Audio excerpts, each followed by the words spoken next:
Okay, hello Bina. So happy to have you here and so happy to having this chance to talk to you again. How are you doing? I'm great, Fatma. It's so nice to see you. And thank you to Liberty Books for giving us the opportunity to talk about Before She Sleeps. Yes, thank you, Liberty.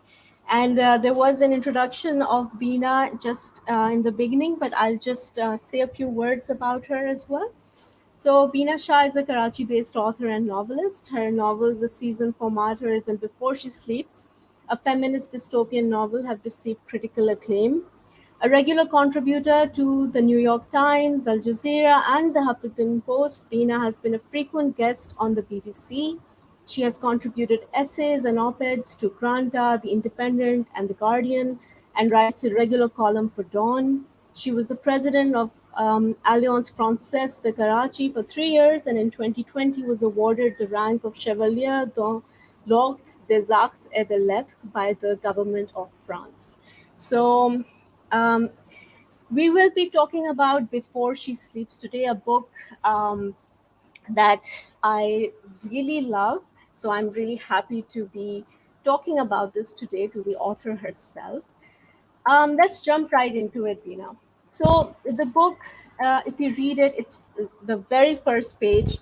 There is this official Green City Handbook for Female Citizens, which quotes, "No citizen is permitted to write or maintain a political commentary in this great city." So I was really intrigued by that because writing a journal or diary is so integral for people. So and then I was wondering, why is the indulgence with one's past in the Green City forbidden, especially for women? Well, so I think if you've ever read The Diary of Anne Frank, Mm-hmm.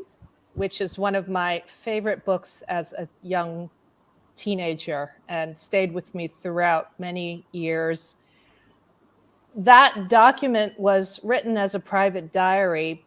But after she died and after it was published and it was, it went worldwide, everybody, millions and millions of people have read it.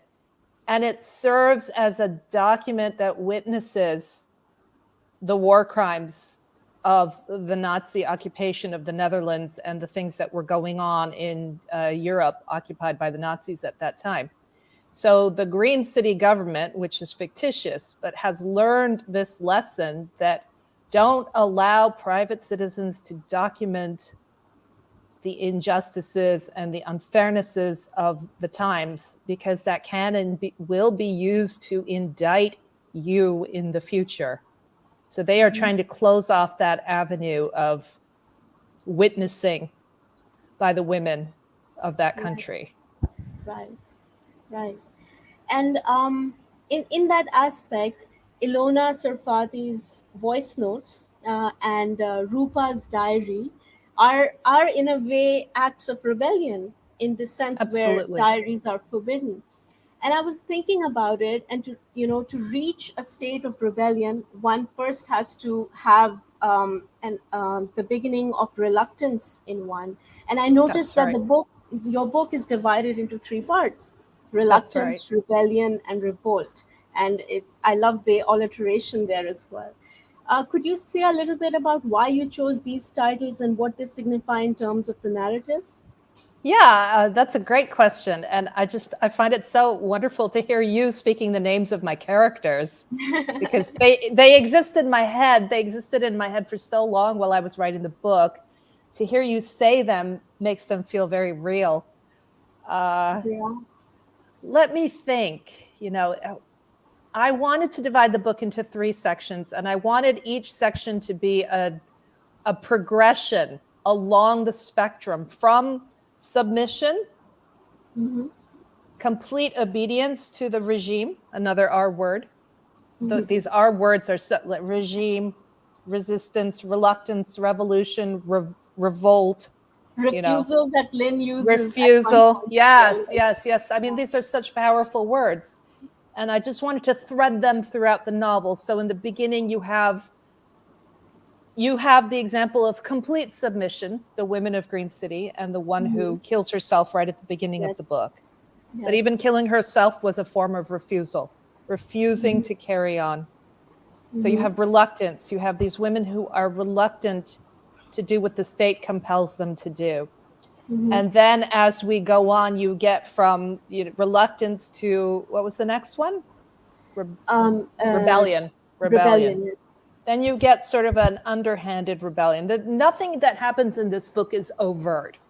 And I think that's a concept that a lot of my readers struggled with. Why weren't they more active? Why were they so passive? Why were they so subversive? But I wanted to portray the society like the ones that we have grown up in, where there was so much overt oppression.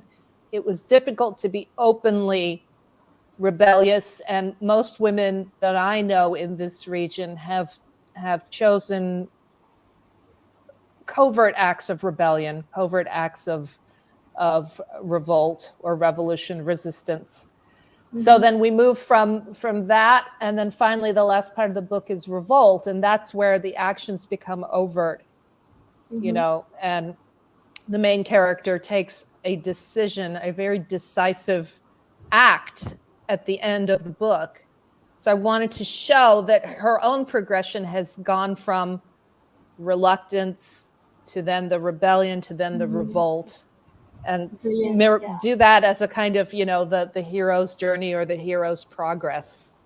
That's what I was aiming for with those sections and with those concepts. And then in the sequel, which I have written, we get into other concepts, resistance and revolution. So the R's continue. The hours continue. Okay, Yeah. so this is happening. The Green City is happening at a place which is in the aftermath of a war and a virus outbreak, which has Correct. resulted in a declared gender emergency.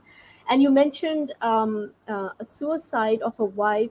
And I just wanted to tell the readers as well and discuss with you as well that now the women are an endangered species. And you say at some point that, but they are raised to an eerie pedestal, and they are really well taken care of, and everything is provided for them, and they are given gifts, and they're not to indulge too much in anything that will make them too tired or anything. And yet there is this suicide of this one wife, and then there is the maybe suicide of Sabine's mother as well. So could you just say a little bit about why that would happen in a place where apparently they are so well taken care of? Does it sound familiar at all? Yeah, that's it, it really does. And I think it's a comment on not just this futuristic world but present times as well. I mean, Some how many Yeah. times have we been told, oh, women in this society are so respected. They don't have to work because the husband will provide for them. They don't have to do anything except you look after the children, so on and so forth. They're so respected in our society. We respect them. We don't send them out to work. We don't do this. We don't do that. And yet Yeah, you have very unhappy and very repressed and very, very limited options for women, because the society has hemmed them in so much into this box. So what I was doing with the novel was just exaggerating the box so much, so much, so much. And it's true that for women that become depressed and women that become hopeless in such societies, because these societies take away their hope. Look at Afghanistan. Suicide rates have just shot up since for a very long time, but the recent takeover by the Taliban, and they're just restricting and restricting and restricting all the freedoms that they had for the last 20 years, and now they're committing suicide because they don't see hope. So very much a mirror of what is happening right now. yeah, yeah. Moving on, something that really struck me was the father-daughter relationships in this world. Sabine, the protagonist, mentions at some point that when she was a little girl, she and her father kind of face the sandstorm, and they confront it. And there's this brilliant description that you have of it. And yet, when she grows older, he is willing to trade her for benefits. And I was like, this is contradictory. Could you say a little bit about these father-daughter relationships and how once they were, so thriving, and then what happens? What's that change from little girl to woman, and why does the father's um, relation with her change, or his view of her change? Well, let me ask you, does that sound familiar to you too? So in our society, I've seen so many, I mean, you see it everywhere. It's all around. And I've seen this in Arab countries. I've seen this in so many places where when girls are little and they're cute, they're taken out all the time. They're in these cute little dresses. Their fathers are doting on them. They're taking them for rides. I see them on the motorcycles. I see them at the beach, and they are completely free. And they're adored, they're a source of joy. But Mm-hmm. then when this little girl turns into, a more mature teenager, she enters puberty, then suddenly fathers really just don't know. I think this is very psychological and socio-psychological. They don't know how to relate to those girls anymore. And then Mm-hmm. there's just this thing that they have to be now handed off to the mothers, shut up in that world of women. The father, has to take a back seat, and then he has to start thinking about arranging her marriage. Mm-hmm. So I think this is very heartbreaking for the daughters, of course, but it's as heartbreaking for the fathers, but they won't admit it. Society doesn't allow them to admit it. Society tells them that this is absolutely what you have to do. And it forces them to actually emotionally and psychologically disconnect from these little girls that they've really pampered and loved and brought up. And then that's it. Then they have to disconnect and say, right, I'm doing my duty and making you someone else's wife. And I think Yeah. that's very psychologically, it's so difficult. Women still maintain their connections to their daughters. They're teaching them how to become, proper household members, and involving them in their household chores and training them for the future, whatever that future is. But the men really just, I feel they disconnect from their Mm-hmm. daughters at that age, 11, 12, 13. That's not a blanket generalization. I've seen wonderful, like I go to the park and I see these dads, and they bring their daughters and they're playing soccer with them. And I'm not talking about the burger or elite class. I'm talking about the, sort of middle class, lower middle class poor. They're bringing their daughters, they're playing with them. They're happy to spend that time with them. But then you always see an older daughter that's sort of hanging back, and she might be Mm-hmm. sort of already wearing a veil, and she's not so comfortable with playing around physically, and so on and so forth. So, these are stages that I see with girls of all ages. And I think that's what society teaches men to do here. Yes, and even in the book, it was heartbreaking as well, and very well written. Talking about, you spoke about marriages. I'd like to talk about marriages in the Green City, and they're described as a bureaucratic arrangement in which women are seen as a means of repopulation. And now the escaped rebellious women of the Pana are providing care and comfort, but no sex. Um, I feel the roles are you kind of reverse the roles over there a little bit. Could you speak a little bit about why you chose to do so? Well, okay, what do you mean by when you say I've reversed the roles? Can you just I mean, like be more specific? the companions who are providing now are providing care and comfort, but no sex, and Right, it is the women who in the wives who are providing that sex and who right. are so in that sense, I mean, the roles are reversed. Well, they don't seem reversed to me, because in this society where everything is regulated, the only lawful person you can actually be intimate with physically is your wife. Does that sound Right. familiar? Yes, yes, but I mean, in if it was in terms of prostitution or Right. companions of that kind, I was talking about that So, like that. yeah. So, I mean, a lot of prostitutes, a lot of women who are, provide that sort of nurturing and care to men they are not married to. The thing they say above the board is that the men come to them and say, I just want to talk. Or they'll Mm-hmm. just say, my wife doesn't understand me. Or they'll say, I'm so lonely. Even though they may be married, they may have lots of children, whatever the case is, but you see that an emotional need is not being met because Right.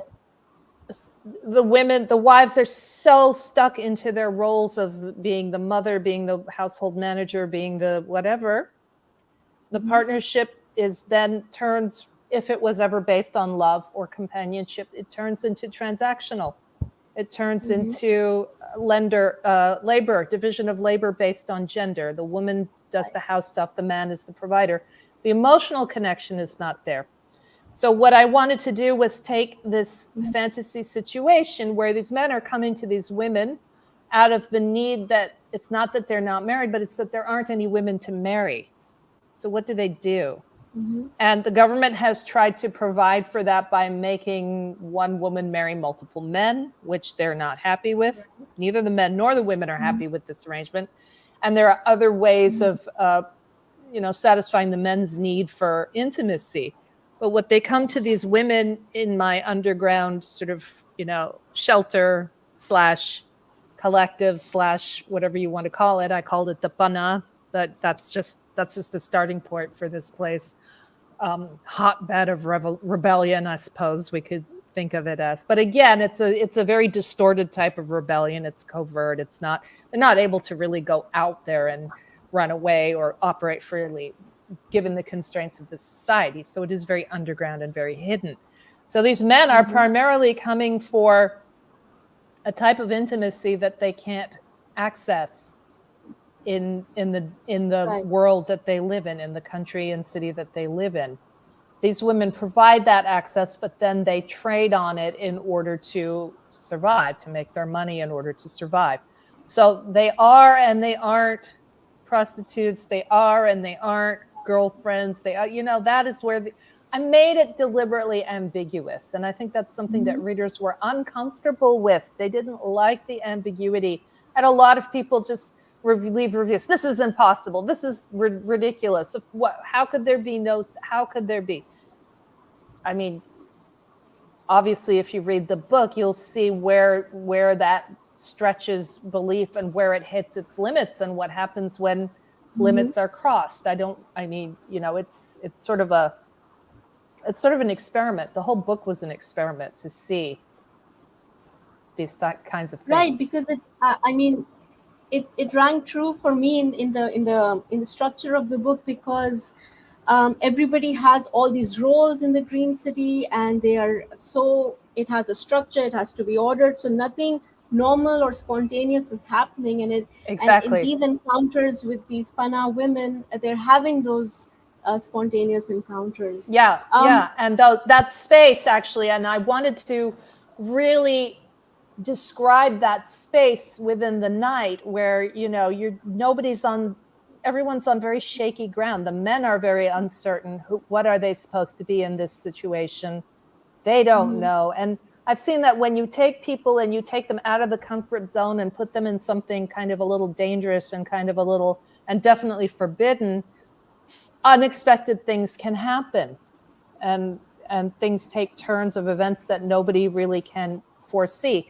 And I Mhm. mean, this, as we're talking about it, really reminds me of a place like Japan, where, as you describe, everything is orderly, it's very defined, it's very regimented, but then you've got a lot of breakout on the fringes of society, and you have a massive sex industry, and you have a Mhm. massive sort of, the men express a real need to just break out of their very proper day-to-day lives.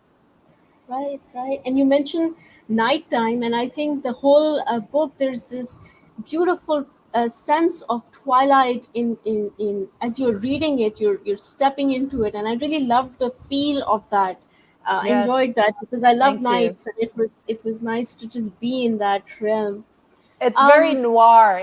I mean, this is I wouldn't say that I do this a lot with my writing, but there are some stories that I've written and things when they take place at night. And I did a lot of the writing for this at night to get into that mood late at night. Nobody else is Really? awake. I've got a light on. There's some music playing. Yeah, just to get that atmosphere. So I'm glad that you found it Mhm. seeped into the book. Yes, I did. I did. I'd like to now discuss like the nature of power in the Green City as terms in terms of its characters.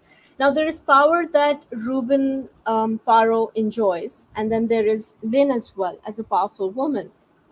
Could you speak a little bit about what power means to each of them, as far Yeah. as a powerful woman and a man are concerned?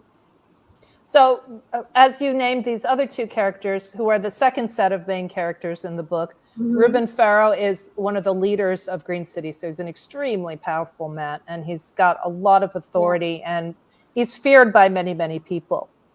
Lynn is the actual sort of head. I don't have a really good title for her. She's the leader of the Pana, basically. So Yes. these are two Yes. people. There's a man and a woman that are sort of equal, not equal in the sense of like absolute, because of course Ruben is far more powerful because he controls a Mm-hmm. lot of what happens in the city, and Lynn is only powerful in what she controls, which is the underground environment of the Pana. And Right. one of the things that I was exploring was that how power empowers a sense of power, but it can also give rise to a lot of disempowerment. Ruben is a person for whom power is a way of controlling his environment and soothing his anxiety. And I think Mm-hmm. when you read the book, the character, I mean, he's so powerful. He's got everything, but he doesn't really seem at peace. He's always, there's something always disturbed about him. And Lynn is angry about how she has been forced to, and women have been forced to do this thing, and be this way. But for her, she's much less double-minded. She's more forthright, and I think she's sort of has this sense of mission, which keeps the anxiety at bay. So I hope that answers your question Mm-hmm. about the two of them. But I think Yes, yes, and the I mean, I just want to.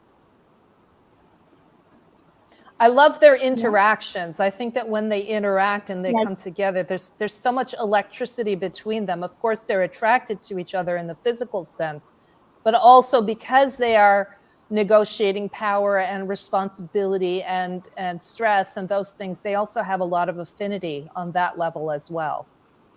That's just what I was going to say. I love their coming face to face, and when they. I mean, if we have some time, that was what I was going to request you to read Sure, out, because I just love that confrontation when they meet. Um, okay, so there is in the whole book there. I noticed that there was a lot of detailed expert knowledge, like for example, medical knowledge, and then about sandstorms, about insomnia. So I wanted to ask, did you conduct any special research on this, or what sort of books were you reading while you were writing sure. before she sleeps? Yeah, I mean, you always have to do a lot of research when you write a novel. Anybody who says I didn't have to write the novel, I just wrote about what I already knew, is lazy. Because a novel should push you as a writer into exploring things that you have not come across, or but that you're interested in exploring, that you have maybe been curious about. So, I mean, for me, I have no need to go to space. I just explore through writing. I am nowhere near being insomniac, but I know people who are. So always from what they would tell me about what it felt like to be an insomniac, what it felt like to go through your day when you haven't slept in the night, and so on and so forth. So that was the sort of first-hand research. Things like the medical stuff, I researched those also, but then I gave the manuscript over to people who were doctors who could tell me I had done this right and this wrong. I still got a doctor reading the book, somebody I have no idea who they are, and taking exception to what I had written and saying that this wasn't done medically and this. So I was like, oh dear, uh-oh. And sandstorms, I mean, I've been fascinated with sandstorms. There was one particular time I went to the UAE, and I was there, and this giant sandstorm came in, and people always say, yeah, the sandstorms, and I had never seen one to that scale, and I was just like, oh my god. So I experienced it firsthand. Everything just went dark. And we have sandstorms in Karachi, but nothing like this. They just come out of the desert and they're a force of nature. They're monumental. Everything goes dark.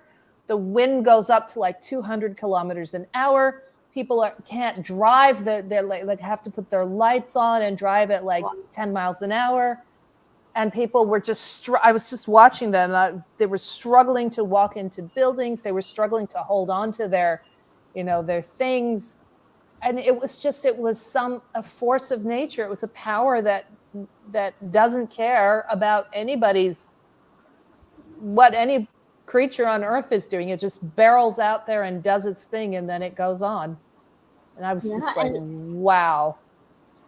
And I think you have brilliantly captured it, like towards the end, the force of it, and the force of nature, and meeting the green city, and all of that coming together was very climactic.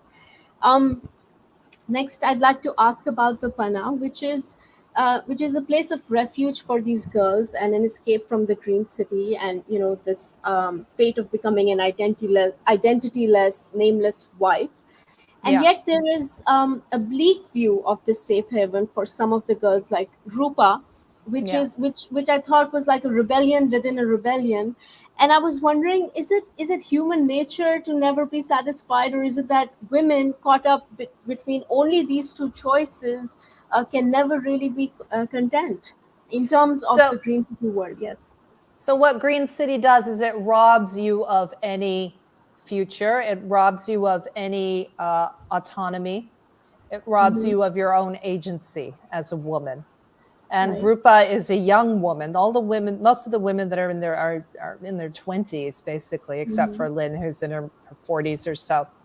And so these women have never known what it's like to go out and be in the world and be able to make your decisions for yourself. This is the only thing they've done in that direction.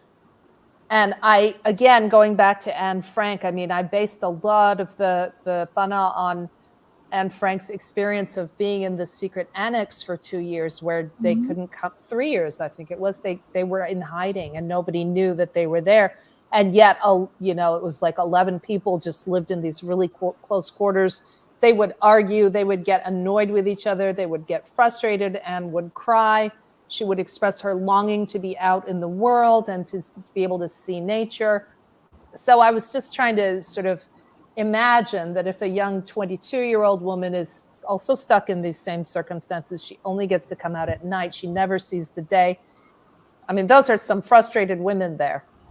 And it's also more than Anne Frank, it's also probably a futuristic rendition of what it's like for women that observe very strict parda and wouldn't get out of their home and had to go around. They couldn't get out of the home. They weren't allowed to meet anybody. If they traveled anywhere, it was with curtains on the windows of the car or whatever. So they never saw the sun. And those women were terribly frustrated and unhappy as well. So it's like prison.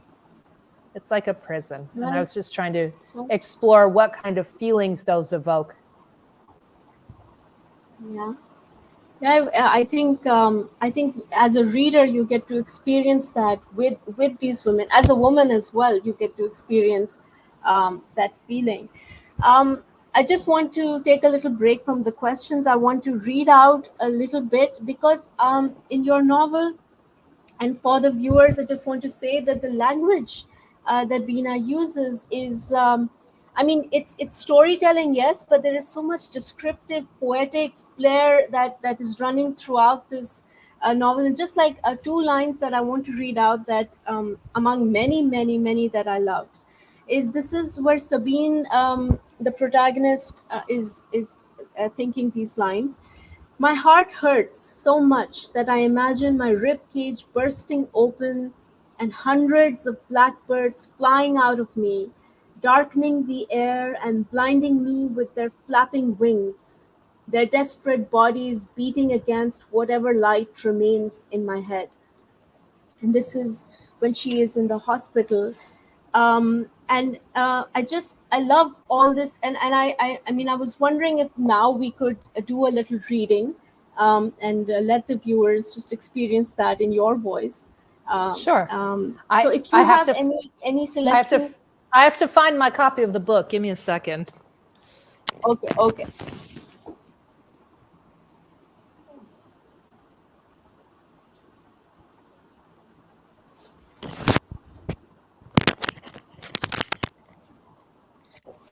Okay.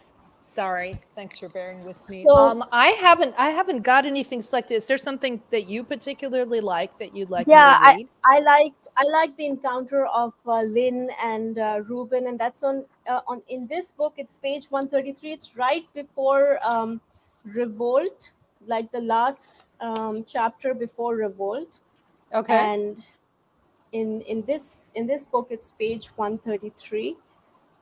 So So when they're like, okay, when they meet, when they're confronting each other for the first time.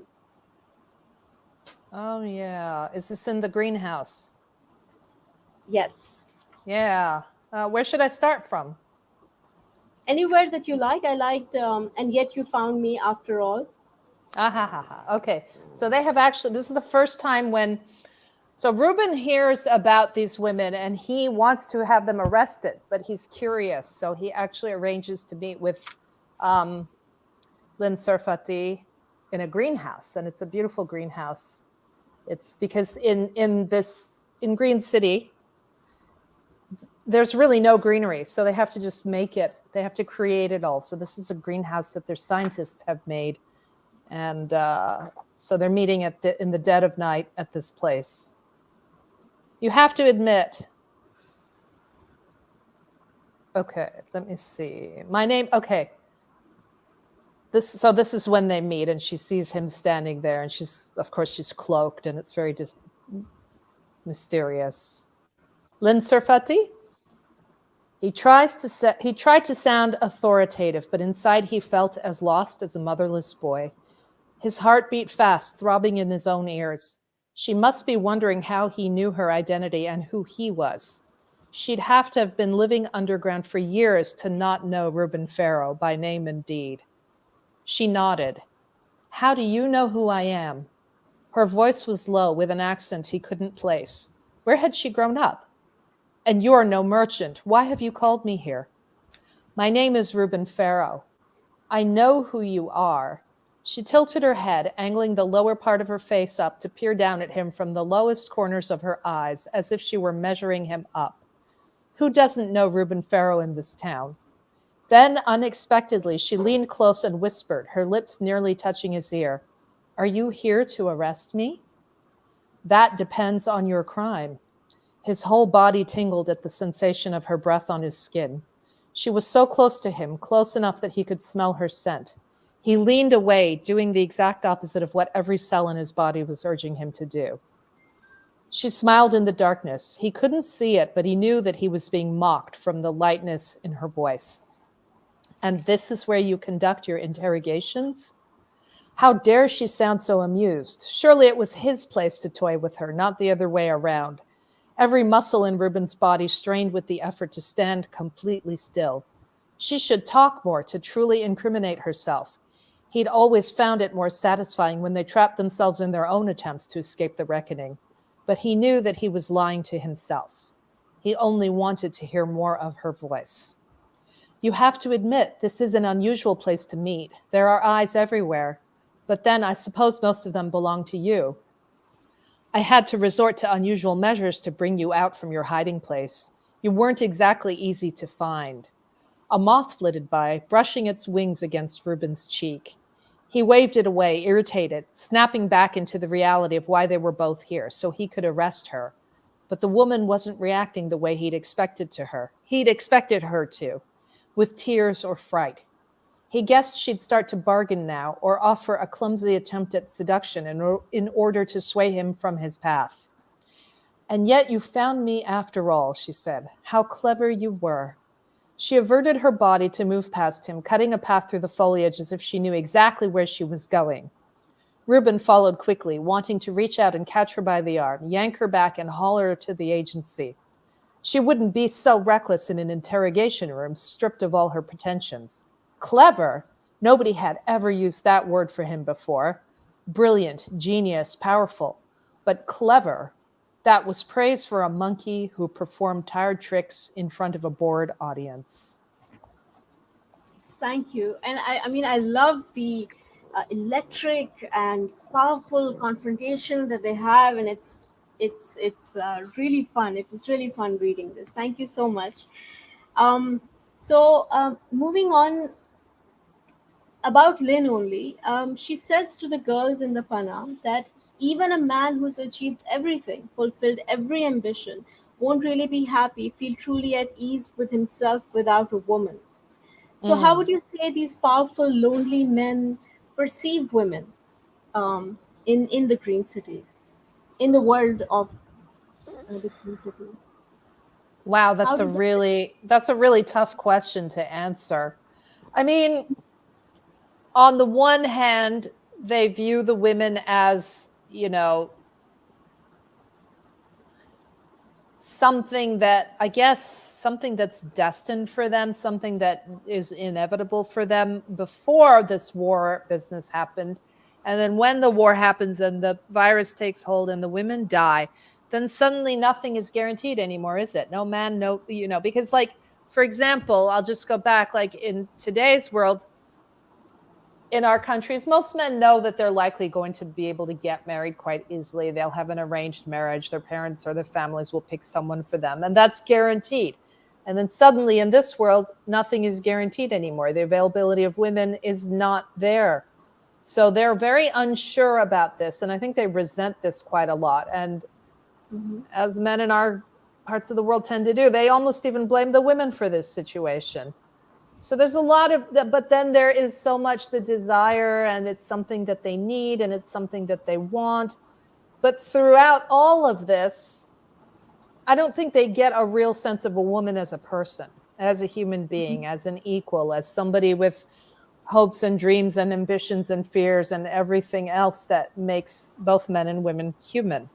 So Mhm. I think that they understand each other even less than they do right now. So that's not very optimistic, but it's how I imagine it to be. And what is the place of love in the Green City? Has it become an outdated idea? It's something very alien. It's something, they put duty first and love second, and which is also echoes what we have today, arranged marriage.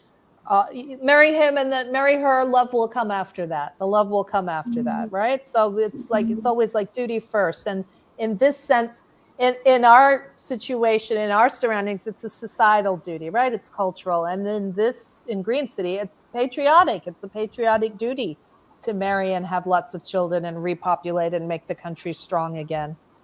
So there are Right. parallels with what we think about here in our Mhm. surroundings about this. And I also thought it was interesting how in the Green City, if there are four or five husbands, they are not to feel jealous or competitive, because the Green City will ask them to be sacrificing and just be loving, and it's like it's killing everything that's human and And natural in a sense. and yet we accept the reverse of multiple wives so easily. We think that that's normal and Yeah. that's the state of nature because men are made like this and biology is like that. So I thought, what happens if we reverse it, and how well do Right. men handle the situation that they make women handle, whether it's I through think that was marriage or well whether, done. yeah, whether it's through, like, I've got a wife, but I've also got a mistress, and then I also have a girlfriend, and you should all just be happy with each other. In Right. fact, this happens in African countries, in fact, where things are a little different, but they also like a man to be seen as powerful. He'll have a wife, then they will have other wives, then they might have a mistress, then they might have a girlfriend. And everyone knows about it. Everyone knows about each other. But again, the women are very unhappy because they have to share their husband or their man with these other women, and it's expected of them.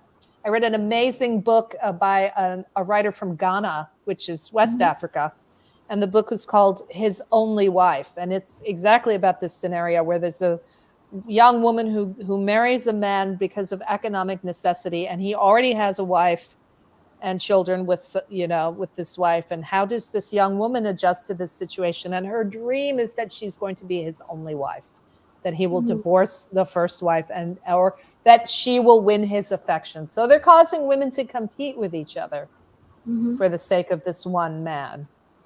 And So in the green city, it's like with the women of the Bana, I think in the book somewhere it mentions that it gives the man the possibility to possess that woman, only her, even for just a night. So yeah. it is enacting that exact thing for the man now, in your book. um, Yeah. Yeah. I mean, I wanted to really talk about the idea of not monogamy so much, because, these concepts don't really exist, but of exclusivity. And, what does it mhm, mean to be exclusive with somebody and know that there's nobody else?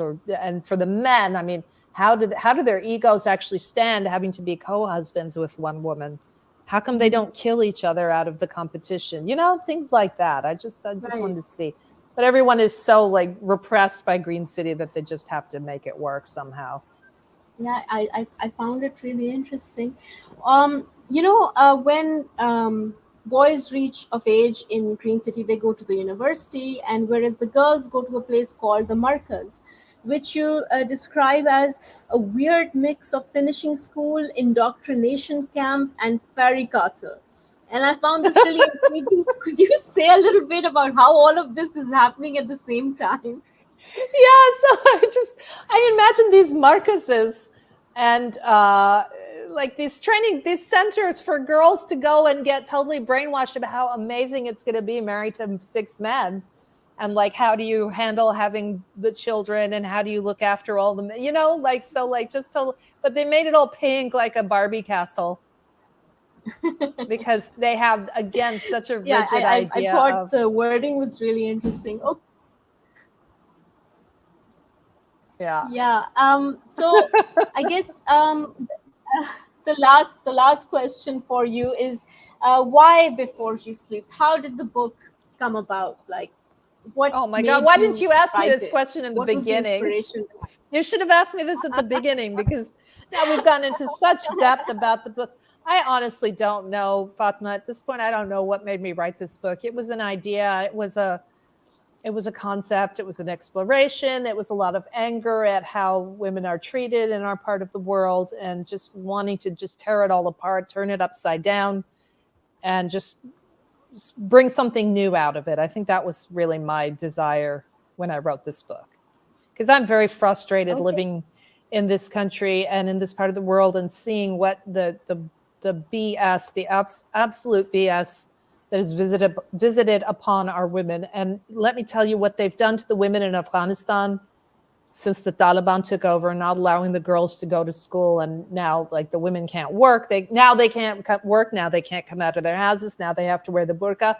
I mean, it's infuriating. And what gives men the authority to do this to women? So I just wanted to just tear it down and write a place where that was the result of 70 years of this nonsense.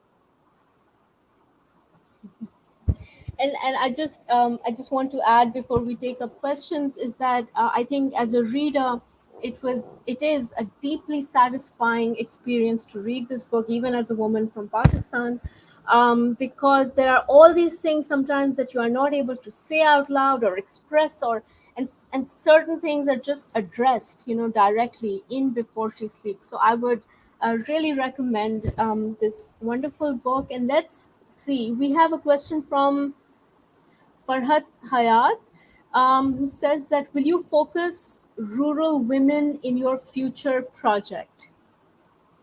Uh, I don't know which future project he's referring to. I've written a sequel to Before She Sleeps. There will be women in it, but not rural women. They will be women.